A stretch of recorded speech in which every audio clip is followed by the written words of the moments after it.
You don't even have to think that somebody with body.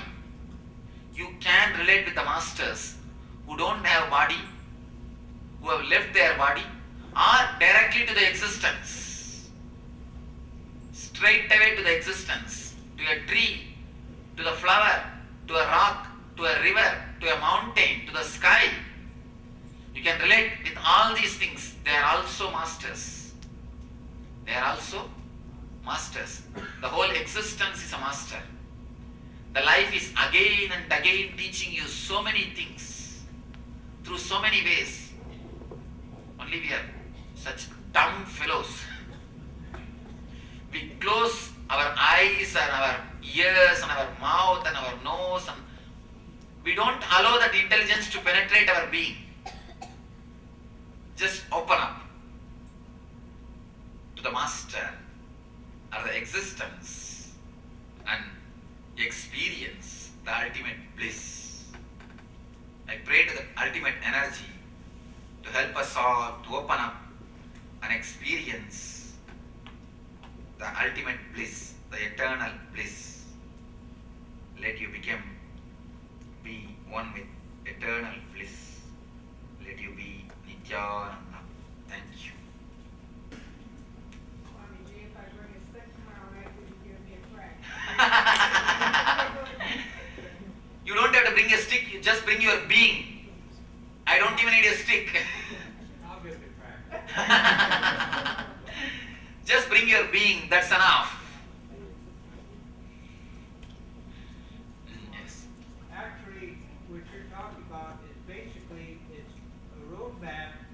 The stick represents a roadmap to where being should go to. The stick is nothing but a technique or a key masters use to put you into that enlightenment state. Swamiji, how do you meet so many masters or of the temple, but how do you know, how do you find your guru? That's a wonderful question. When you really meet your master, beyond your intellect, you will just fall for him. I tell you, people ask me, Swamiji, should I take you as my guru? Should I accept you as my guru? I said no. If I am your guru, this question itself will not raise. Simply you will feel for me. You will feel it. The question will simply disappear. And simply you will feel like relating. I tell you, try to create maximum possible doubts. Because when you see the real master, he works on you beyond your doubts. He penetrates your being beyond your doubts. He just shakes the base of the doubts. He shakes the base of all your doubts. And when you really see the master, simply your whole being will be taken away by him. You will simply feel like going behind him. Even if I say don't come tomorrow morning, you will be there around me. You will just be there. Simply your whole being will be taken by him. So, you don't have to intellectually think much about it. Just wait till it happens. When it happens, you know that he is the person. And by intellectually, if you try, you will never be able to make a right decision. Be very clear. You are already in the darkness. How can you find who is in the light? Person who is in the darkness, how can you find somebody is enlightened? Tell me. Never. I've seen many people judging. Never. You can never judge. If he is one thing, if your heart falls and if your heart feels so much attached, close, in tune with somebody, even if that person is not enlightened, he is going to help you. Just follow him. If your heart is not falling in tune, if you are not able to feel, even if he is enlightened, don't bother, he is not going to help you. Through him you are not going to grow. So be very clear. Just listen to your heart, that's all. And your heart has got enough energy or the intelligence to guide you. Your heart has got enough of intelligence to guide you. It is far more higher, far more deeper, intelligent than your head, which goes on judging. Yes. Swami, you use the word enlightened a number of times. So, what exactly is the state in physical terms or other terms? In the exactly as you expect, it cannot be described like across the table. But I can say few symptoms of enlightenment.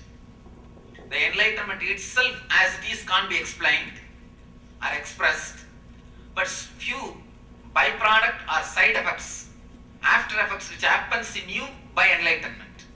I can tell that you just feel totally connected to the existence. Straight away you feel connected to the existence. All the doubts and confusions vanish. The insecurity and separateness disappears. And you feel homely with the whole existence. And above all, the inner chattering disappears. And no daydream, no night dream. The very idea, Jagrat, Swapna, Sushupti, all the three changes. Above all, eternal bliss, Nityananda, stays with you. These are the few side effects, are the after effects of enlightenment. I don't have any more other words to describe. And you feel totally connected to the existence. I always tell people, the whole universe wants you to achieve success in your life, and he is continuously backing you to achieve that success. It is supporting you. If you are able to experience this in your life, you are enlightened. As of now, we are continuously defend ourselves against the universe, against the existence. When you become enlightened, you feel so directly connected. You realize the whole wants you to achieve success, and it is backing you, it is supporting you. You just relax and flow with the current. Swami, why is there existence? What is the purpose? What is the whole universe? Next time when God calls for a conference, roundtable conference, I'll ask him and come and tell you. No. I don't know. To tell you the honest answer, I don't know. One thing I can tell, the very question happens in a different level, and the person who is supposed to answer is in a different level. It's like ant is asking elephant, why are you painted in a black color? Will elephant answer? Elephant will not be even able to hear that question. The logic does not exist in the existence of universe. The logic is just a utility given to you by the society, not by existence. Existence is beyond logic. Whatever answer I try to give you, it will be going above your head. It will be beyond your logic. You can't grasp it. You can't understand it. It is, that's all. Tatata means the isness, which can neither be questioned nor understood by answers. So why can never be answered with logic, with intellect.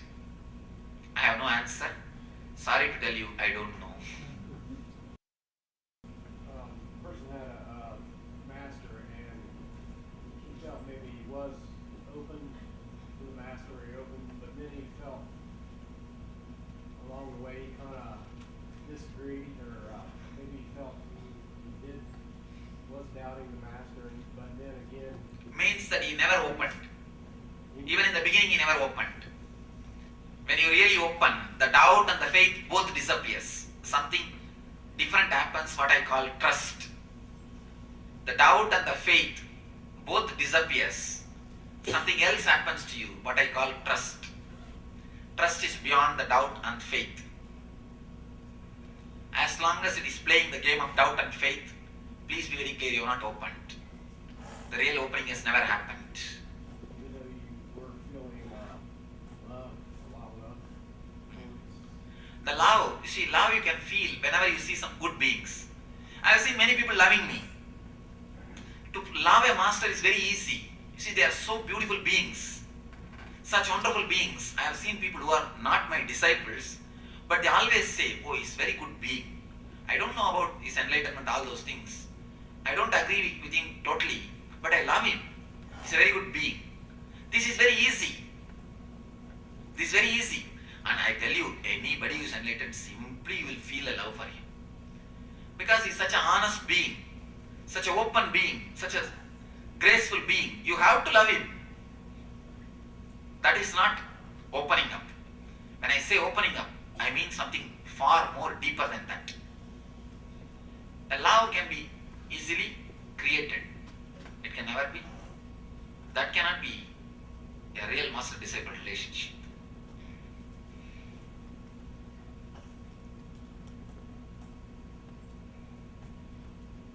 Yes. Ramana Maharshi said that the self is universal. So once you reach that state, does that entire person have like a universal consciousness or something? No, when the universal or universal consciousness is one and the same. When a person reaches that state, he is in that state. The self is one. Yes.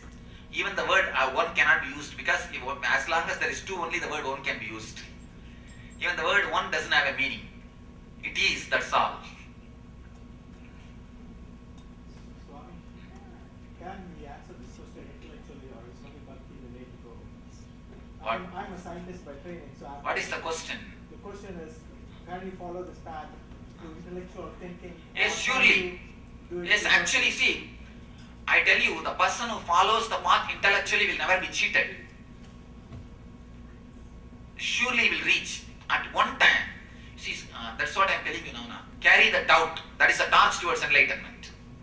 Carry the intellectual doubt. And I tell you, you will never be able to fall. The moment you fall, you will be falling the right place. When you fall, beyond your doubt, when you fall, even only energy can make you fall. You understand? So carry your doubt, carry the path, travel in the path of intellect. Intellect also can lead you. And I tell you, intellect can lead you to the right thing, to the end. Till the end, it can lead you.